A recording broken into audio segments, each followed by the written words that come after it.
नेकी की दावत देना और बुराई से रोकना, ये अल्लाह को अमल बड़ा पसंद है। जब तक नेकी की दावत थी तो अमल आसान था, और जब से दावत का सिलसिला कमज़ोर हुआ तो हम लोग अमल में भी कमज़ोर हो गए। ये दावत सिर्फ मौलवी का हक नहीं कि वो यहाँ मिंबर पे बैठ के लोगों को वाइज़ नसीहत करे, बल्कि जो यहाँ सुनने आते हैं ये उनका भी हक है कि जो यहाँ से सुने वो घर जाके अपने बेटों को, अपनी बेटियों को, माओ बहनों को ये पैगाम सुनाए। अल्लाह के रसूल सल्लल्लाहु अलैहि वसल्लम ने हज्जतुल विदा के खुतबा में फरमाया था, जिसके पास एक आयत है वो दूसरे तक पहुँचा दे। और हुजूर फरमाते, मेरा पैगाम उन लोगों तक पहुँचा दो जो यहाँ मौजूद नहीं है। फिर सहाबा इकराम ने इस दावत के अमल को कितना आम किया, कितनी मेहनत की, कितने थौड़ लगाई, आप पढ़ के देख लीजिए। एक सहाबी इतना आगे बढ़ गए कि आगे दलदल आ गई, तो घोड़े की तनाबे खींच के कहते कि या अल्लाह क्या करूं, तेरी ज़मीन ही ख़त्म हो गई है लेकिन मेरे जज्बे आज भी जवान है।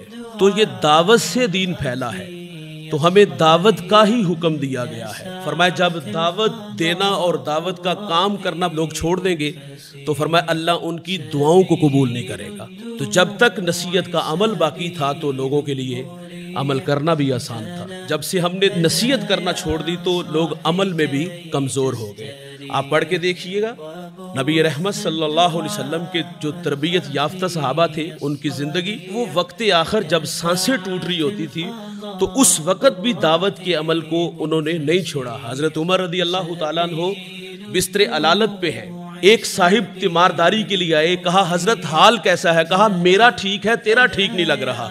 कहा क्या हुआ, मुझे समझा दीजिएगा। फरमाया अपनी शलवार को टखनों से ऊपर कर लो।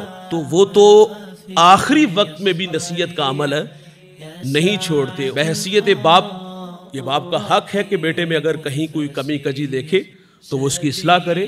बेटा नमाज नहीं पढ़ता तो क्या बाप का हक नहीं कि बेटे को कहे कि चलो बेटा सजदा कर ले? गाली देता है तो क्या वालिद उसको समझा नहीं सकता कि ये मेरे नबी सल्लल्लाहु अलैहि वसल्लम ने अपनी उम्मत को तालीम दी कि किसी को गाली ना देना?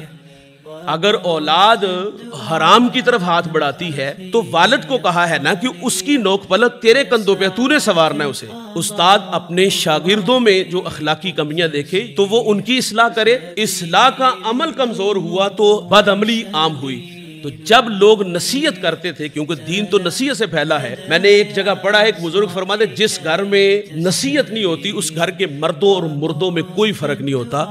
तो इसलिए हमें नसीहत का अमल बाकी रखना होगा।